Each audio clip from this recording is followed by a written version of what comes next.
Hey guys, welcome back to my YouTube channel that is law knowledge learn something new with Priyanka. आज की इस video में हम लोग बात करने वाले हैं भारतीय साक्ष्य अधिनियम 2023 के बारे में।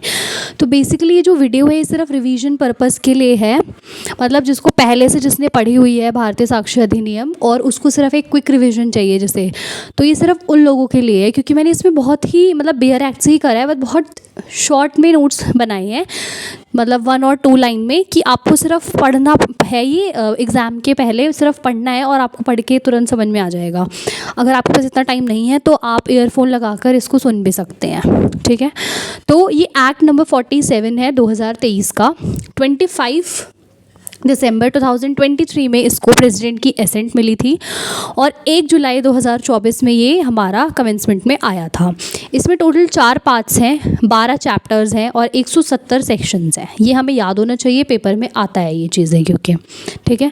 उसके बाद पार्ट 1 हमारा है जिसमें हमारा चैप्टर नंबर 1 बात कर रहा है प्रिलिमिनरी के बारे में, ठीक है।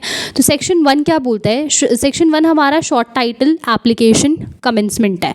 शॉर्ट टाइटल में क्या लिखा हुआ है कि दिस इज़ भारतीय साक्ष्य अधिनियम 2023, मतलब सबसे पहले ये अपना नाम बता रहा है कि भाई मेरा नाम भारतीय साक्ष्य अधिनियम है, ठीक है। दूसरा ये बता रहा है कि ये कहाँ कहाँ अप्लाई होता है, तो ये सारी जुडिशियल प्रोसीडिंग्स पे अप्लाई होता है, कोर्ट पर अप्लाई होता है, कोर्ट मार्शल्स पे भी अप्लाई होता है। कोर्ट मार्शल्स हमारे होते हैं वो आर्मी, नेवी, एयरफोर्स, ये वाले, ठीक है। और ये एप्लीकेबल किस किस पे नहीं होता? एक तो ये एफिडेविट्स पे एप्लीकेबल नहीं होता है और दूसरा आर्बिट्रेटर्स पे नहीं होता। क्यों नहीं होता? क्योंकि ये दोनों कोर्ट का पार्ट नहीं होते हैं। और अभी हमने पढ़ा कि ये सिर्फ जुडिशियल प्रोसीडिंग्स और कोर्ट पे ही एप्लीकेबल होता है।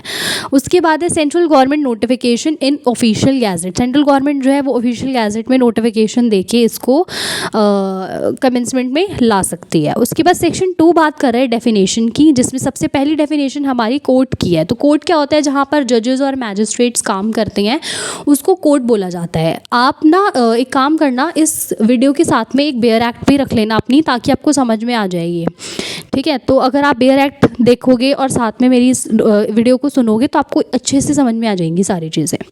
तो नेक्स्ट है कंक्लूसिव प्रूफ। कंक्लूसिव प्रूफ क्या होता है? When one fact is declared conclusive proof of another, the court must presume the second fact and also shall not allow country evidence. मतलब कि अगर एक फैक्ट जो है वो दूसरे का कंक्लूसिव प्रूफ माना गया है और अगर एक फैक्ट प्रिज्यूम हो चुका है या प्रूव हो चुका है तो कोर्ट जो है दूसरे फैक्ट के लिए एविडेंस नहीं मांगती है, ठीक है। फॉर एग्जांपल कि आपकी शादी हुई है, ठीक है, और शादी के 280 डेज़ में आपका बच्चा हुआ है, तो ये माना जाएगा कि वो उसी हस्बैंड का लेजिटिमेट चाइल्ड है। उसके लिए कोर्ट जो है वो प्रूफ्स को अलाउड नहीं करेगी।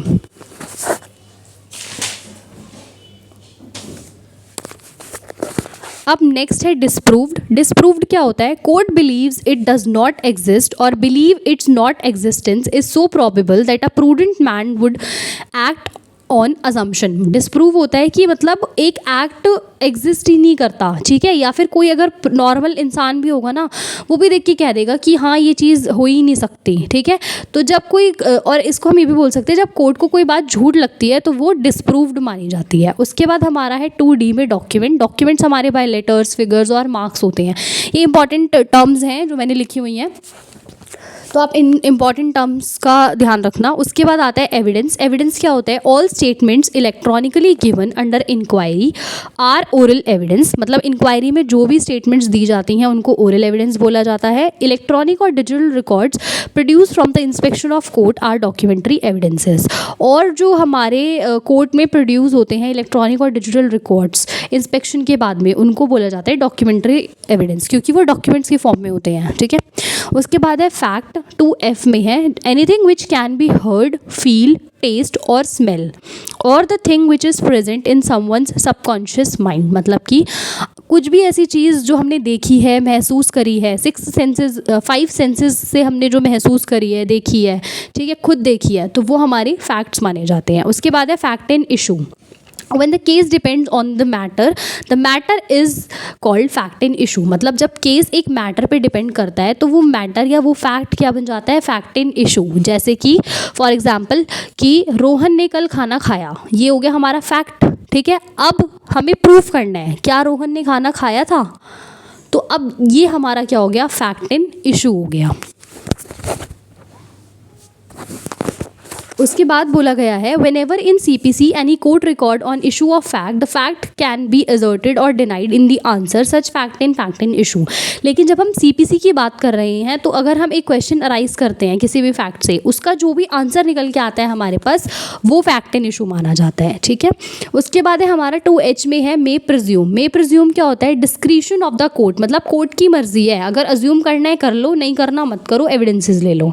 ठीक है, कोर्ट की मर्जी होती है। उसके बाद है 2I में not proved, something is neither proved nor disproved, मतलब कुछ ऐसी चीज़ जो ना तो प्रूव हुई है ना ही डिसप्रूव हुई है। उसके बाद होता है 2J में proved, when court believes it to be exist and a prudent can also believe it to be true, मतलब कि एक प्रूडेंट मैन भी मानेगा कि हाँ भाई ट्रू है ये चीज़, और कोर्ट को भी लगता है कि हाँ ट्रू है ये, तो वो क्या हो चुका है? प्रूव हो चुका है। ठीक है, उसके बाद है रेलेवेंट। रेलेवेंट क्या होता है?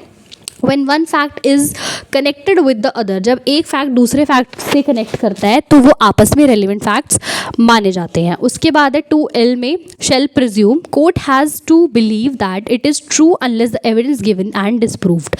shall presume में हमारा कोर्ट जो है वो मानता है कि ये फैक्ट एग्जिस्ट करता है, ट्रू मानता है। ठीक है, लेकिन वो कब फॉल्स मानेगा उस फैक्ट को?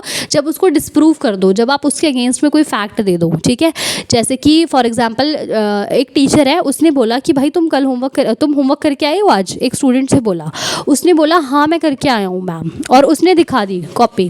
ठीक है, तो मैम को क्या लगेगा कि हाँ भाई अच्छा बच्चा है, करके आया है। लेकिन अगर उसका दोस्त बोल दे कि मैम देखो इसने तो चीटिंग करी है, इसने मेरा कॉपी करा है, ठीक है, और फिर मैम चेक करें और उनको कंफर्म हो जाए कि हाँ भाई ये तो कॉपीड था, तो ये क्या हो गया? उन्होंने क्या करा था? शेल प्रिज्यूम करा था, कि उन्होंने प्रिज्यूम तो कर लिया कि हाँ सच है, लेकिन अगर कोई फैक्ट देगा कि ये सच नहीं है तो उसको बोला जाता है शेल प्रिज्यूम। उसके बाद है हमारा वर्ड्स एंड एक्सप्रेशन। तो इसमें यही बोला गया है कि भाई हमने वर्ड्स एंड एक्सप्रेशन की कोई स्पेसिफिक डेफिनेशन नहीं दी है, तो जो तुम्हारी BNS और IT एक्ट में लिखी हुई है ना, सेम एग्जैक्ट वही मतलब यहाँ पर भी हो जाएगा, तुम वही मतलब रखो जो वहाँ पर है। ठीक है, तो ये आज हमने पार्ट 1 के बारे में बात करी है। आई होप आपको समझ में आ गया होगा। अगर आपको नोट्स वगैरह चाहिए तो मुझे कमेंट सेक्शन में बता दो, और बाकी पार्ट 2 में जल्दी लेकर आऊँगी, जिसमें हम पार्ट 2 के बारे में बात करेंगे। ठीक है, और बाकी देख लो आप, और कुछ डाउट हो तो मुझे कमेंट सेक्शन में बता देना। Thank you for watching.